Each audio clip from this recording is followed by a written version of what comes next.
राधे राधे। आप सभी को उत्पन्ना एकादशी की हार्दिक शुभकामनाएं।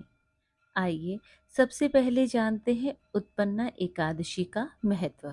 मार्गशीर्ष माह कृष्ण पक्ष की एकादशी को उत्पन्ना एकादशी के नाम से जाना जाता है।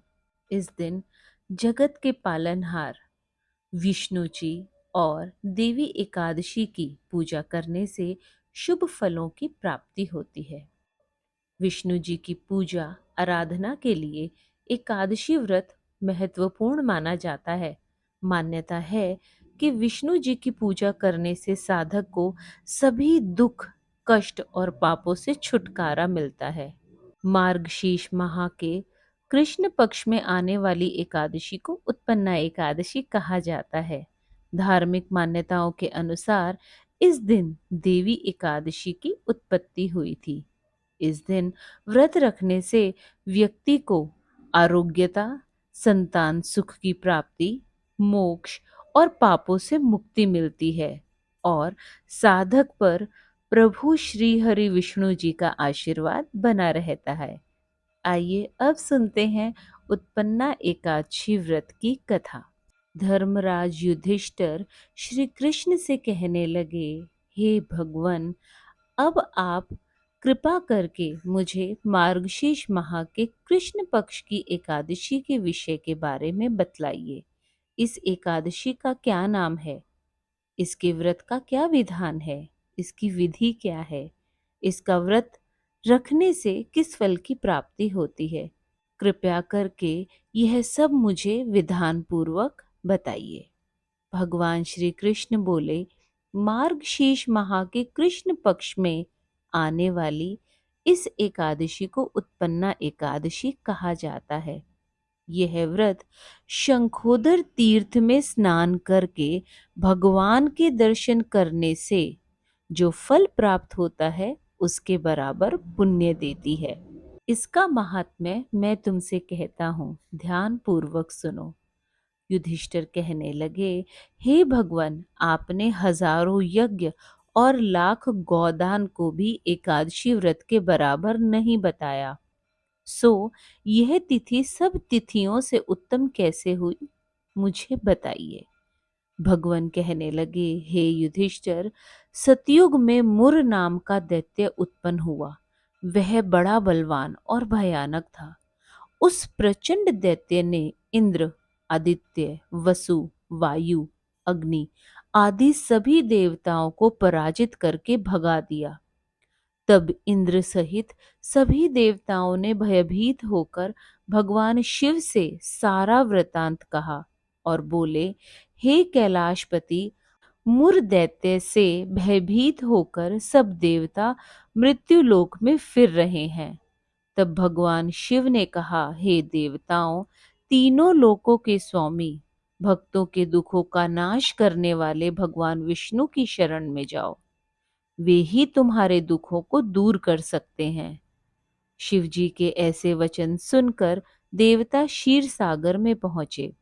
वहां भगवान को शयन करते देख हाथ जोड़कर उनसे स्तुति करने लगे।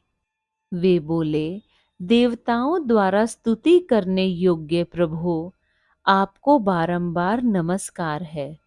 देवताओं की रक्षा करने वाले मधुसूदन, आपको नमस्कार है। आप हमारी रक्षा करें। दैत्यों से भयभीत होकर हम सब आपकी शरण में आए हैं। आप इस संसार के कर्ता, माता, पिता, उत्पत्ति और पालन करता और संहार करने वाले हैं। सबको शांति प्रदान करने वाले हैं। आकाश और पाताल भी आप ही हैं। सबके पितामह ब्रह्मा, सूर्य, चंद्र, अग्नि, सामग्री, होम, आहुति, मंत्र, तंत्र, जप, यजमान, यज्ञ, कर्म, कर्ता, भोगता, सब आप ही हैं। आप सर्वव्यापक हैं। आपके सिवा तीनों लोकों में चर और अचर कुछ भी नहीं है। हे भगवान, दैत्यों ने हमको जीतकर स्वर्ग से भ्रष्ट कर दिया है और हम सब देवता इधर उधर भागे भागे फिर रहे हैं। आप उन दैत्यों से हम सब की रक्षा करें। इंद्र के ऐसे वचन सुनकर भगवान विष्णु कहने लगे, हे इंद्र, ऐसा मायावी दैत्य कौन है जिसने सब देवताओं को जीत लिया है? उसका नाम क्या है? उसमें कितना बल है और किसके आश्रय में है? उसका स्थान कहाँ है?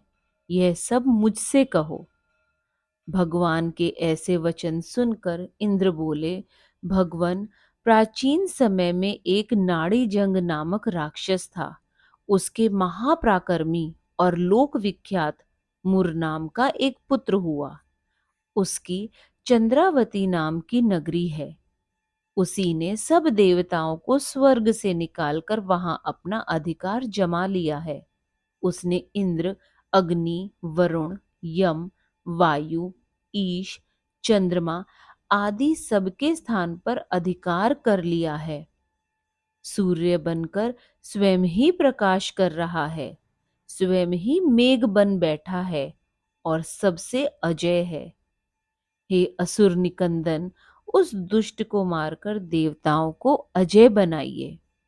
यह वचन सुनकर भगवान ने कहा, हे देवताओं, मैं शीघ्र ही उसका संहार करूंगा।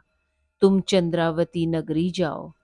इस प्रकार कहकर भगवान सहित सभी देवताओं ने चंद्रावती नगरी की ओर प्रस्थान किया।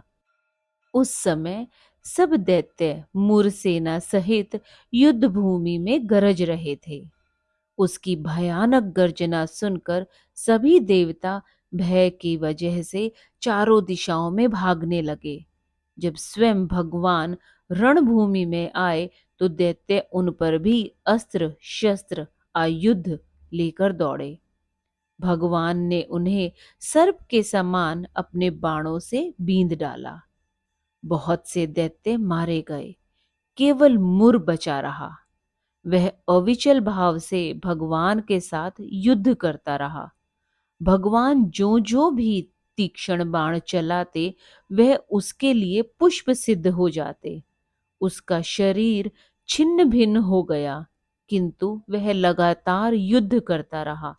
दोनों के बीच मल युद्ध भी हुआ।